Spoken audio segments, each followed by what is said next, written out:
तो बच्चों आप देख सकते हैं क्वेश्चन नंबर फर्स्ट का फोर्थ पार्ट करेंगे हम एक्सरसाइज 2.1। तो यहां पर फोर्थ वाले पार्ट में देखो 9/11 माइनस 4/15। नीचे वाले जो dr है वो बिल्कुल सेम नहीं है, एक तरफ 11 है एक तरफ 15 है, तो बिल्कुल अलग है, मतलब ये माइनस नहीं हो सकता। जैसा कि मैंने आपको बताया था पिछली वीडियो में कि फ्रैक्शंस को अगर माइनस और प्लस करना है तो dr सेम होने चाहिए, और अगर नहीं है तो फिर एलसीएम करो ताकि सेम हो जाए। एलसीएम किसका करेंगे? 11 और 15 का। कोई ऐसा नंबर है जो इन दोनों को काट पाए? कोई नहीं है, तो मैंने 11 ले लिया। 11 के टेबल में 11 आता है 1 बारी पे, कॉमा 15 नहीं आता उसके टेबल में, तो 15 एज इट इज बात 1 का मतलब ही नंबर गया पूरा। ठीक है, अब हम 15 को देखेंगे, तो 15 के लिए 15 ले लिया, ये तो एज इट इज उतारते चलिए। 15 के टेबल में 15 आता है 1 बारी पे, चलो ये भी खत्म हो गया। ठीक है, बड़ा सिंपल। अब हम क्या करेंगे, इन दोनों नंबरों को मल्टीप्लाई करके लिख देंगे यहाँ पर। बड़ा आसान है बच्चों, ध्यान से। 11 को 5 से करेंगे, 11 5 55, 11 और 5 16, 165 आ गया बच्चों। देख लो, इन दोनों को मल्टीप्लाई किया, 11 और 15 को मल्टीप्लाई करके यहाँ लिख दिया। ठीक है, 165 आएगा, आप मल्टीप्लाई करके देख लीजिए। ये माइनस है, माइनस बना दिया, देखो यहाँ माइनस था ना, तो माइनस बना दिया। ठीक है, अब जल्दी से दोबारा चलते हैं अपने वाले पे। इसके टेबल में देखेंगे ये कितनी बारी में आता है, और इसके टेबल में ये। बेटा 11 के टेबल में 165 कितनी बारी में आता है, तो आप उसके लिए डिवाइड भी कर सकते हो। ठीक है, देखो ऐसे कर सकते हो, 11 के टेबल में 165 कितनी बारी में आता है ना, चेक करते हैं। 11 1 जा 11, ये पूरा कट गया, 6 में से बन गया 5 और ये 5। 11 5 जा 55, अरे पूरा कट गया, कितनी बारी में आता है? 15 बारी पे। पता चल गया ना कितनी बारी में आता है। 11 के टेबल में 165 आता है 15 बारी पे। इस 15 को ऊपर वाले 9 से करेंगे मल्टीप्लाई, तो आ जाएगा आंसर 135। 15 को 9 से मल्टीप्लाई करेंगे 135 आएगा। ठीक है, चलो अब इसे देखते हैं। भाई 15 के टेबल में ये कितनी बारी में आता है, तो नहीं पता, तो डिवाइड कर लेते हैं, चेक करके चेक कर लेते हैं। 15 के टेबल में 165 कितनी बारी में आता है? 15 1 जा 15, 6 में से 5 गया 1 और ये कट गया, ये आ गया 15। 15 1 जा 15, देखो पूरा कैंसिल, मतलब 11 बारी पे आता है। कितनी बारी पे आता है बच्चों? इसके टेबल में ये आता है आपका 11 बारी। 11 को ऊपर वाले 4 से मल्टीप्लाई करेंगे, तो 11 4 जा हो जाएगा आपका 44। ठीक है बच्चों, सिंपल हो गया है। अब जरा इसे मिटा देता हूँ मैं डिवाइड को, ये जो बना रखा है डिवाइड, तो ये मैं इसे मिटा दूँ। ठीक है, चलिए बच्चों इसे लिखते हैं 135 अपॉन में 165 माइनस 44 अपॉन में 165। चलो बच्चों इन्हें माइनस करना है, तो ऊपर वाले को माइनस करेंगे, नीचे वाले को 135 में से करेंगे 5 में से 4 और 13 में से 9 गया 4 बचा, 91 अपॉन में 165। 135 में से 44 को माइनस किया तो 91 आया, और नीचे 165 एज इट इज। जब फ्रैक्शन आपस में माइनस हो या फिर प्लस हो तो ऊपर वाले सॉल्व होते हैं, नीचे वाला एज इट इज आता है। तो दिस इज द आंसर, जल्दी से उतार दीजिए। तो बच्चों यहाँ पर फिफ्थ वाला पार्ट आप लोग देख सकते हैं, यहाँ पर 3 फ्रैक्शन है, 7/10, 2/5 और 3/2, और इन तीनों को प्लस करना है। कोई प्रॉब्लम नहीं है, ये प्लस तभी हो पाएंगी जब इनके नीचे के dr सेम होंगे, क्योंकि फ्रैक्शन को चाहे माइनस करो चाहे प्लस करो, उसके लिए नीचे वाला dr सेम होना चाहिए। और अगर सेम नहीं है तो बच्चों हम लेते हैं एलसीएम। एलसीएम किस किस का लेंगे? 10 5 2 का। तो बच्चों सबसे छोटा वाला नंबर पकड़ लेते हैं 2। ठीक है, आपको पता है 2 के टेबल में 10 कितनी बारी में आता है? 5 बारी पे। 2 के टेबल में 5 आता है? नहीं आता, तो उसे एज इट इज उतार दो। 2 के टेबल में 2 कितनी बारी पे आता है? 1 बारी पे। 1 का मतलब नंबर खत्म हो गया। ठीक है, मतलब यहाँ पर 2 नंबर, एक 5 एक 5, और ये दोनों तो 5 के टेबल से जाएंगे। 5 के टेबल से 5 कितनी बारी में आता है? 1 बारी पे। 5 के टेबल में 5 कितनी बारी में आता है? 1 बारी पे, और ये तो 1 है ही, एज इट इज खत्म हो गए सारे नंबर। 1 का मतलब सब नंबर खत्म। अब इन दोनों नंबरों को करेंगे बच्चों मल्टीप्लाई, तो 2 और 5 को मल्टीप्लाई करेंगे 10 आएगा, इसका dr भी 10, सबके dr 10। ठीक है, देखो यहाँ प्लस है ना बीच में, प्लस बना। ठीक है, बड़ा सिंपल है बच्चों, ध्यान से सुनना। देखो ध्यान से बेटा, 10 के टेबल में 10 कितनी बारी में आता है? देखो इसके टेबल में ये वाला कितनी बारी में आता है? 1 बारी पे आता है। देखो 1 बारी पे आता है, तो इस 1 को ऊपर, देखो मैं डायग्राम नहीं बना रहा है ना, अब आपको दिमाग से भी तो करना पड़ेगा। तो 10 के टेबल में 10 कितनी बारी में आता है? 1 बारी पे। तो इस 1 को 7 से मल्टीप्लाई करेंगे तो सेम आ जाएगा 7। ठीक है, चलो एक एक करके करेंगे ध्यान से। अब ध्यान से देखना, 5 के टेबल में ये 10 आता है आपका 2 बारी पे, है ना। देखो 5 के टेबल में ये वाला 10 आता है 2 बारी पे, तो इस 2 को ऊपर वाले 2 से मल्टीप्लाई करेंगे तो 2 2 जा हो जाएगा 4। चलो मिटा दो इसे। अब आगे देखते हैं बेटा, ये 2 के टेबल में ये 10 आता है आपका 5 बारी पे, तो इस 5 को ऊपर वाले 3 से मल्टीप्लाई करेंगे तो हो जाएगा 15। ठीक है, तो कितना आसान है, ध्यान से देखो। कर लिया 2 मिनट में। एक बार वीडियो को दोबारा से पीछे जाके 10 सेकंड या 20 सेकंड पीछे आके दोबारा करना ताकि आपको क्लियर हो जाए। अब ये सारे आपस में हो सकते हैं सॉल्व, क्यों? क्योंकि इनका डीआर जो है वो एग्जैक्टली सेम है। चलो 7 और 4 को जोड़ोगे तो बच्चों आएगा 11, और 11 और 15 को जोड़ोगे तो आएगा 26। ठीक है, और नीचे देखो इसके नीचे इसके सबके नीचे 10 ही चल रहा है ना डीआर, तो डीआर को नहीं जोड़ेंगे, डीआर को एज इट इज। अब बच्चों ध्यान से देखो, इस फ्रैक्शन को, ये ऊपर 26 है नीचे 10 है, ये कट रही है। ये दोनों फ्रैक्शंस ने, फ्रैक्शन में ऊपर वाला नंबर एनआर और डीआर दोनों कट रहा है। इससे पहले वाले में कट नहीं रहते, इसमें देखो लगा मुझे कि कट रहा है, और कट रहा है देखो किसके टेबल से, दोनों 2 के टेबल से। याद रखना, जब भी आप फ्रैक्शंस को काटोगे, अगर आपको लग रहा है कि फ्रैक्शन कट रही है तो काट देना। जब भी आप फ्रैक्शन को काटोगे तो किसी एक ही के टेबल से, अगर ऊपर वाले को मैं 2 के टेबल से काटूंगा तो नीचे वाला भी 2 के टेबल से ही कटना चाहिए। ये 2 के टेबल से जाता है 13 बारी पे, और ये जाता है 5 बारी। अब नहीं कट रहे बच्चों। और जब फ्रैक्शंस नहीं कटती उसे कहते हैं सिंपलेस्ट फॉर्म या फिर लोएस्ट फॉर्म बोलते हैं। ऊपर बचा 13 और नीचे बचा 5। तो बच्चों दिस इज योर आंसर। अब जल्दी से उतार के लिख लीजिए। तो बच्चों 6th वाला पार्ट है, ध्यान से देखना है। यहाँ पर जो फ्रैक्शन है, ऐसी फ्रैक्शन को कहते हैं मिक्स्ड फ्रैक्शन। इसे सॉल्व कैसे करते हैं, ध्यान से सुनना। इस वाले नंबर और इस वाले नंबर को करेंगे मल्टीप्लाई। देखो इन्हें करते हैं मल्टीप्लाई, और जो भी आंसर आएगा उसे इससे ऐड कर देंगे। 3 को अगर 2 से मल्टीप्लाई करेंगे तो आंसर आएगा 6, और 6 को 2 से ऐड करेंगे तो आएगा 6 और 2 ऐड करके 8। लेकिन डीआर वही रहता है जो है, यहाँ पर डीआर 3 है तो 3 ही रहेगा, ये प्लस आता है। सेम यहाँ पर भी वही करेंगे। इस वाले को करेंगे इससे मल्टीप्लाई तो आएगा 6, 2 3 जा 6, और 6 को 1 से ऐड कर देंगे तो आ जाएगा 7। डीआर वही रहेगा जो यहाँ पर 2 दिख रहा है, तो डीआर यहाँ पर 2 ही रहेगा। ठीक है, ये भी दोनों फ्रैक्शन आपस में ऐड नहीं हो सकती क्योंकि इनके डीआर सेम नहीं है। और डीआर को सेम करने के लिए हम लेते हैं एलसीएम 3 और 2 का, नीचे वाले नंबर का लेते हैं, ऊपर का एलसीएम नहीं लेते। हम सेम किसको करना चाहते हैं, नीचे वाले नंबरों को ना, तो एलसीएम भी उन्हीं का लेंगे। तो छोटा नंबर 2 है तो 2 ले लो। 2 के टेबल में 3 नहीं आता तो ये 3 एज इट इज, और कॉमा। 2 के टेबल में 2 आता है 1 बारी पे, मतलब खत्म हो गया। ठीक है, अब यहाँ 3 बचा तो 3 ले लेते हैं। 3 के टेबल में 3 आता है 1 बारी पे, और ये बनता है ऐसे। ठीक है, तो इसका मतलब अब आप देख सकते हो, इन दोनों को करेंगे हम लोग मल्टीप्लाई। 2 और 3 को मल्टीप्लाई करने पर आएगा 6, इसके नीचे भी 6 और इसके नीचे भी 6। ठीक है, चलिए दोबारा देखते हैं। इस वाले नंबर के टेबल में ये वाला कितनी बारी में आता है, 3 के टेबल में 6 कितनी बारी में आता है बच्चों, 2 बारी में आता है।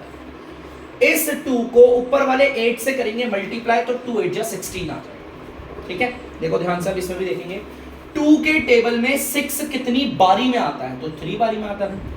3 को करेंगे ऊपर वाले 7 से मल्टीप्लाई तो आ जाएगा आपका 21। ठीक है, अब बच्चों देखो ध्यान से, फ्रैक्शंस आपस में ऐड हो रही है और ये अब आराम से हो जाएगी। क्यों? क्योंकि इनके डीआर सेम हो चुके हैं। तो 16 और 21 को ऐड करेंगे तो आएगा 37, सिंपल। ठीक है, और नीचे वालों को ऐड नहीं करेंगे क्योंकि जब फ्रैक्शंस ऐड होती हैं तो सिर्फ ऊपर वाले ऐड होते हैं, नीचे वाला तो सिर्फ एज इट इज आता है। अब ये कट नहीं रहा, ये फ्रैक्शन नहीं कटती, तो दिस इज आंसर 37/6। तो बच्चों 7th वाला पार्ट है हमारा, आखिरी पार्ट। इसके बाद हम बढ़ेंगे अगले क्वेश्चन की ओर। तो चलिए देखते हैं इसको। देखो यहाँ पर फ्रैक्शन मिक्स्ड फ्रैक्शन, ठीक है, इससे पहले वाले पार्ट में भी किया था। चलिए इसे भी सॉल्व करते हैं। पहले इन दोनों नंबर को करेंगे मल्टीप्लाई, जो भी आंसर आएगा उसे इससे ऐड कर देंगे। 2 8 होता है 16, मल्टीप्लाई करने पर 16 आया, और 16 में 1 ऐड करोगे तो आएगा 17, और डीआर वही रहेगा जो है, 2 है ना, तो 2 ही रहेगा, माइनस की जगह माइनस आएगा। सेम मिक्स्ड फ्रैक्शन इसे सॉल्व करना है। इन दोनों नंबरों को करा मल्टीप्लाई तो आया आपका 3 और 8 को मल्टीप्लाई करेंगे 24, और 24 में अगर 5 ऐड कर देंगे आएगा 29। ठीक है, पहले हम इन दोनों नंबरों को मल्टीप्लाई करते हैं, जो भी आंसर आता है उसे ऊपर वाले से जोड़ दें। डीआर वही रहेगा जो था। अब आप साफ देख सकते हैं कि यार इन्हें तो हम ऐड नहीं कर सकते, सॉल्व कर नहीं सकते, क्यों? क्योंकि इनके यहाँ पर इनके नीचे डी सेम नहीं है। तो डी को सेम करने के लिए लेते हैं एलसीएम। एलसीएम नीचे वालों को सेम करने के लिए ले रहे हैं 2 और 8 का। छोटा नंबर 2 है, 2 लेते हैं। 2 के टेबल में 2 कितनी बारी में आता है? 1 बारी पे, मतलब ये खत्म हो। 2 के टेबल में 8 कितनी बारी में आता है? 4 बारी। देखो ये नंबर तो खत्म है, 4 है ना यहाँ पर, तो 4 नहीं है। 4 के टेबल में 4 कितनी बारी में आता है? 1 बारी पे। देखो ये भी 1 हो गया, खत्म। ठीक है, तो इन दोनों नंबरों को कर देंगे बच्चों हम मल्टीप्लाई। तो अगर इन्हें मल्टीप्लाई करेंगे तो 2 4 का क्या आ जाएगा? 8।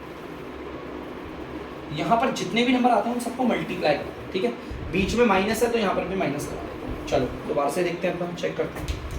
2 के टेबल में 8 कितनी बारी में आता है? 4 बारी में आता है। टेबल्स याद करना बहुत अच्छे से। ठीक है, इस 4 को ऊपर वाले 17 से मल्टीप्लाई करेंगे, आएगा 68। ठीक है, 4 को 17 से मल्टीप्लाई करके देख लेना आप लोग। 8 के टेबल में 8 आता है 1 बारी पे। ठीक है, 1 को अगर ऊपर 29 से मल्टीप्लाई करेंगे तो सेम आ जाएगा 29। ठीक है, चलिए अब एक काम करते हैं, इन्हें सॉल्व करते हैं। ठीक है, अब फ्रैक्शन आराम से माइनस हो सकती है क्योंकि इनके डीआर हो चुके हैं बच्चों सेम। तो बच्चों 68 में से अगर 29 जाएगा तो बचेगा 9, 5 में हो गया 3, तो ये आ गया आपका आंसर। ऊपर 68 में से 29 को माइनस किया, आ गया 39, और नीचे डीआर वही रहेगा 8। अब ये फ्रैक्शन नहीं कट रही, तो दिस इज योर आंसर। तो बच्चों अब आप लोग देख सकते हैं क्वेश्चन नंबर 2। तो जल्दी से क्वेश्चन नंबर 2 पढ़ते हैं, देखते हैं क्या कह रहा है। Arrange the following in descending order. हमें इन सब को डिसेंडिंग ऑर्डर में लिखना है। डिसेंडिंग ऑर्डर का मतलब होता है इसमें सबसे पहले आता है बड़ा और फिर आता है छोटा। जैसे जैसे आगे चलते रहेंगे छोटा आएगा, मतलब पहले हमें इन तीनों में से जो सबसे बड़ा है हमें पहले उसे लिखना है, फिर हमें छोटा, फिर सबसे छोटा, ऐसे करते हैं।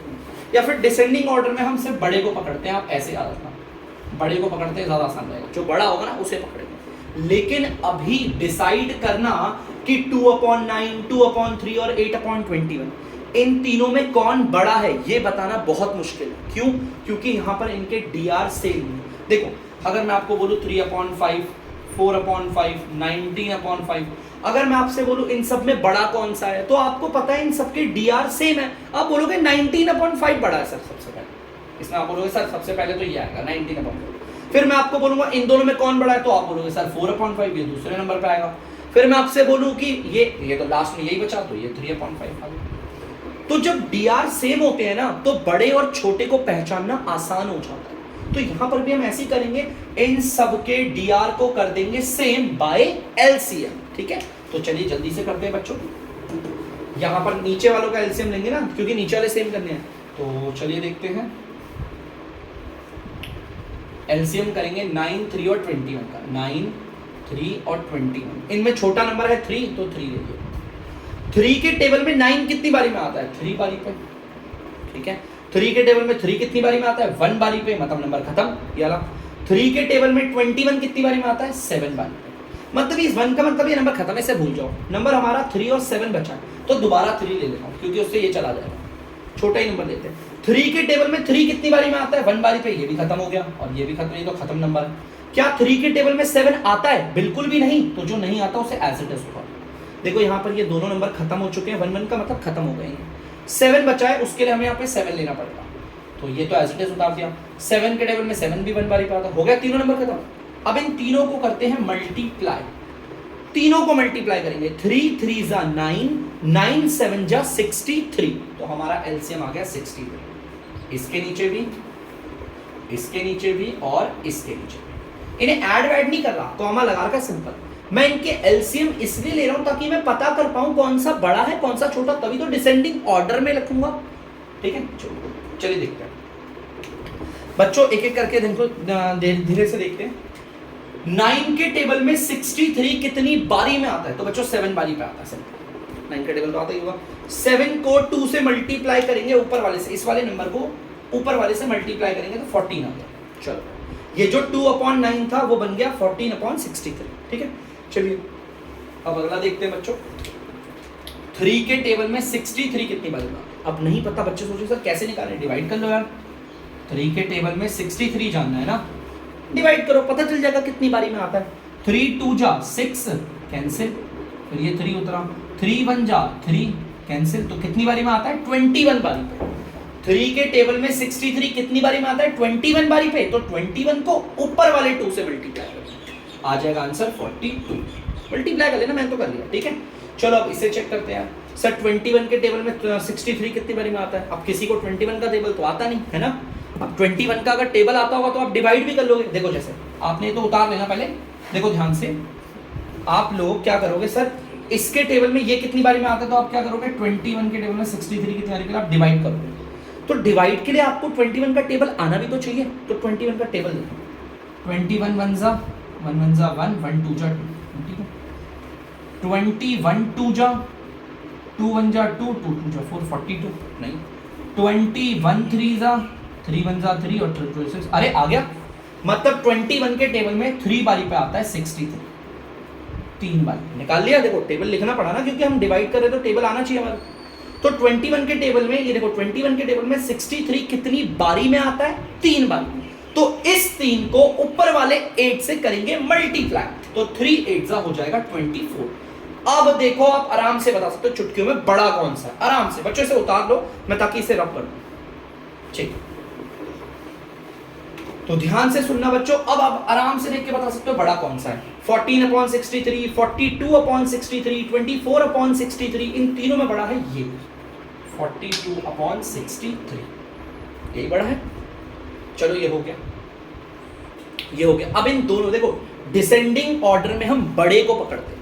अब इन दोनों में बड़ा कौन सा है, तो आप बोलोगे सर ये वाला 24/63, और जो लास्ट में बच गया उसे लिख दो, ठीक है। अब ना बच्चों मैंने ऐसे नहीं लिखेंगे, इनकी रियल फॉर्म लिखेंगे। हम डिसेंडिंग ऑर्डर में लिख रहे हैं ना, ये डिसेंडिंग ऑर्डर में लिख दिया मैंने, ठीक है। एक मिनट से ढंग से लिखता हूं, डिसेंडिंग ऑर्डर। देखो ध्यान से, इन तीनों में सबसे पहले कौन आया था 42/63, तो ये 42/63 की रियल फॉर्म क्या है 2/3, तो यहीं से ये बना है ना। इसकी रियल फॉर्म क्या है ये, इसकी रियल फॉर्म क्या है ये, है ना। तो मैं 42 देखो यहाँ पर पहले कौन लिखा है 42/63 लिखा है, मैं ये नहीं लिखूंगा, मैं इसकी जगह पे 2/3 लिखूंगा, ध्यान सुनना। उसके बाद 24/63 आया तो मैं 24/63 की जगह क्या लिखूंगा 8/20, ठीक है। अब बचा क्या, फिर तो 2/9 बचा, ये लिख दिया डिसेंडिंग ऑर्डर। तो इंक्रीजिंग या डिक्रीजिंग कुछ भी बोलो, डिसेंडिंग ऑर्डर में या असेंडिंग ऑर्डर के लिए हमें सबसे पहले पता होना चाहिए फ्रैक्शन कौन सी बड़ी है कौन सी छोटी, और इसे बताने के लिए हमारे पास ना डीआर सेम होनी चाहिए ताकि देखकर बता दे कौन सी बड़ी कौन सी छोटी, ठीक है।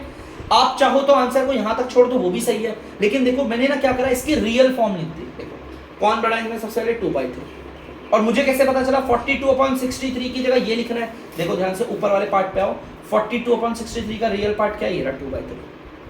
24/63 की जगह पर मैंने लिखा है 8/21, कैसे, देखो मैं ऊपर गया 24/63 का रियल पार्ट क्या है 8/2, ऐसे चेक कर लो, ठीक है बच्चों। तो जल्दी से इसे उतारो, इसकी तरह सेकंड पार्ट कर लें। तो बच्चों आप लोग देख सकते हैं सेकंड वाला पार्ट सेम वही है, क्वेश्चन कह रहा है इन सबको डिसेंडिंग ऑर्डर में रखना है, लेकिन डिसेंडिंग ऑर्डर के लिए हमें पता तो हो कौन सबसे बड़ा है। आप बोलोगे सो ये सबसे बड़ा लग रहा है, ऐसे करना गलत होगा बच्चों, हमें बिल्कुल भी नहीं पता अभी फिलहाल कौन बड़ा है। तो हमें इनको अगर बताना है इनमें सबसे बड़ा और छोटा कौन सा है, तो उसके लिए इन सबके डीआर करने पड़ेंगे सेम, क्योंकि सेम डीआर होने पर हम आराम से बता सकते हैं। इन सबके डीआर को सेम करने के लिए हम लेंगे यहां पर एलसीएम 5 7 और 10। सबसे छोटा नंबर 5 है तो 5 लेंगे। 5 के टेबल में 5 आता है 1 बारी पे, मतलब ये खत्म हो चुका है। 5 के टेबल में 7 नहीं आता तो 7 को एज इट इज। 5 के टेबल में 10 आता है 2 बारी पे, ये नंबर तो खत्म हो चुका है, 2 नंबर बचे तो हम छोटे वाले को लेंगे, ठीक है, ये एज इट इज आता है। क्या 2 के टेबल में 7 आता है, नहीं, तो 7 एज इट इज। 2 के टेबल में 2 आता है बच्चों 1 बारी पे, चलो भाई ये भी नंबर खत्म, तो इकलौता यही बचा है ना बच्चों। अब 7 ले लेते हैं, ये तो एज इट इज ले लिया है ना। 7 के टेबल में 7 कितनी बारी में आता है 1 बारी, लो ये भी खत्म। अब हमें इन सबको करना है मल्टीप्लाई, तो चलो इन सबको मल्टीप्लाई करते हैं। 5 2 जा 10, 10 7 जा 70, ये भी 70, ये भी 70, ये भी 70, ठीक है। चलिए बच्चों अब देखते हैं आगे, ध्यान से सुनना। इसके टेबल में ये कितनी बारी में आता है, अगर नहीं पता तो डिवाइड कर लेते हैं। देखो 5 1 जा 5, 2 और 0, 5 4 जा 20, तो मतलब 5 के टेबल में 70 कितनी बारी में आता है? 14 बारी पे आता है। देखो यहाँ पे कितनी बारी में आता है? 14। इस 14 को ऊपर वाले 1 से करेंगे मल्टीप्लाई, तो 14 1 हो जाएगा 40। ठीक है, ये तो बड़ा आसान है। देखो अगला वाला, 7 के टेबल में 70 आता है 10 बारी पे, सिंपल। तो 10 को करेंगे ऊपर 3 से मल्टीप्लाई, तो आंसर आ जाएगा बच्चों 10 3 30। देखते हैं आगे, 10 के टेबल में 70 आता है 7 बारी में, तो इस 7 को करेंगे ऊपर वाले 7 से मल्टीप्लाई, 49 हो गया। ठीक है, तो देखो अब कितना आसान है हमारे लिए लिखना। अब अगर मैं बोलूंगा आपसे बताओ सबसे बड़ा कौन सा है, तो आप बोलोगे, देखो डिसेंडिंग ऑर्डर में रखना है, ये याद रखना। तो उसमें सबसे बड़े को पकड़ते हैं, इनमें सबसे बड़ा ये रहा 49 अपॉन में 70, नहीं हो गया। उसके बाद इन दोनों में सबसे बड़ा कौन सा है, तो आप बोलोगे सर 30 अपॉन में 70, और लास्ट में बचा कौन? ये, तो इसे उतार दो। अब हमें डिसेंडिंग ऑर्डर में तो हमने लिख दिया है, लेकिन हम इसे सही से लिखते हैं, अच्छे से डिसेंडिंग ऑर्डर में दोबारा लिखते हैं। मैं 49 अपॉन में 70 की जगह पर क्या लिखूंगा, आप देख सकते हो उसकी रियल फॉर्म क्या है, 7 अपॉन 10। ठीक है, उसके बाद आएगा 30 अपॉन 70, तो 30 अपॉन 70 की जगह पर क्या लिखूंगा, आप देख सकते हो 3/7। और 14 अपॉन 70 की जगह पर क्या लिखूंगा, आप देख लो उसकी रियल फॉर्म क्या है, 1/4। तो मैंने इन्हें डिसेंडिंग ऑर्डर में लिख दिया, तो जल्दी से उतार लीजिए बच्चों। तो बच्चों आई होप आप लोगों ने इसे उतार लिया होगा और आपको वीडियो से क्वेश्चन समझ में आ रहे होंगे। तो अब मैं करता हूं वीडियो का दी एंड, मिलेंगे आप अगली वीडियो में 2.1 के अगले आगे वाले क्वेश्चनों के साथ। तब तक के लिए अगर आपको डी मैथ्स की वीडियो पसंद आ रही है तो वीडियो को लाइक करें, शेयर करें और चैनल को सब्सक्राइब करें। बाय।